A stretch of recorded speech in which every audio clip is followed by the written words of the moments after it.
we don't look at these things the way we should, because we have these blinders on, we have these visors on, where we can't see. We can only see so far in front of us. We cannot really see the truth of the matter, the truth to things. But I want to unmask all that. I want to open all this up for discussion. I want you to understand and see the depths of what is going on. So again, all of this goes hand in hand with what I was telling you about the situation with Ukraine. Okay, America is putting pressure on Russia. This is why you see the bombing recently from the Israelis in Syria. This is why you see the so-called leak announcement of America deploying some warships into the Black Sea. This is why you see the upping of the tensions in Ukraine.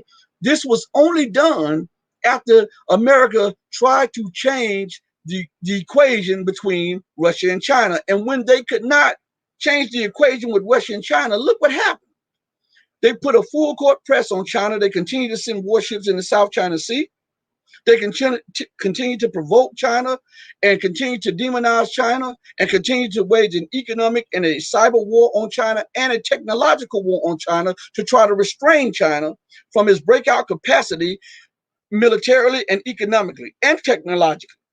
And at the same time, they are trying to strain Russia by continuing to egg on Israel and those terrorist elements that they are using in Syria to bleed Russia dry and to force Russia into some kind of compromise so America can stay there in a quasi state of so-called Kurds. And I want you to look at this too, since we're looking at this, and since something just came to my mind as I said Kurds.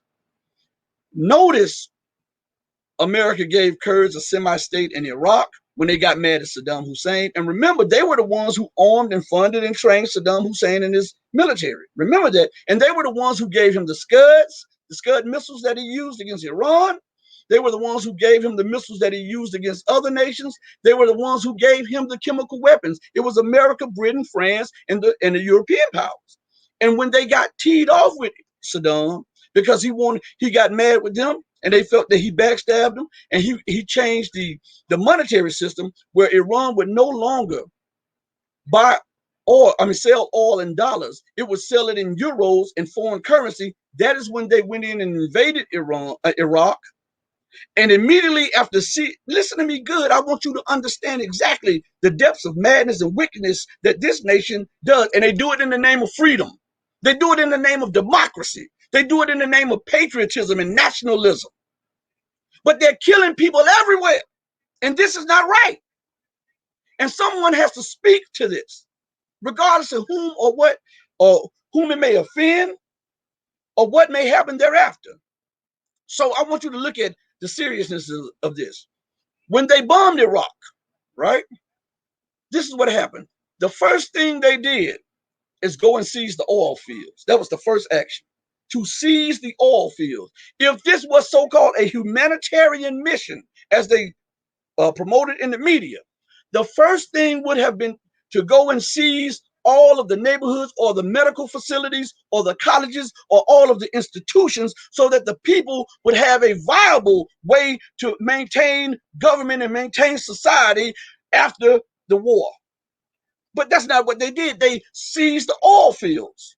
And thereafter, when they seized the oil fields, they moved on step by step to take over Iraq. And anyone who was compliant with them got a seat at the table and got a portion of power, and they got bribed. And then the first policy move by America, not by Iraq, because remember, the first 3 to 5 years of Iraq after the war, it was governed by a U.S. appointee in there. So some of you didn't even know that, did you? The nation of Iraq, which is the size of California, I might add, was governed by a U.S. representative for the first 3 to 5 years after the war. And that's something to blow your mind, right?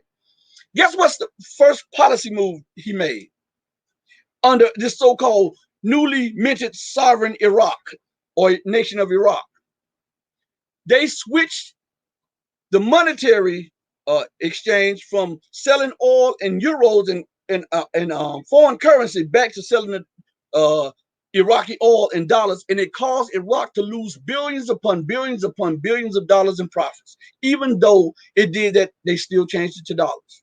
So you tell me whether or not this was a humanitarian mission. You tell me whether or not this was for democracy and for the right of the people, or you tell me whether it was for Halliburton and all of these big oil companies and all of these big corporations.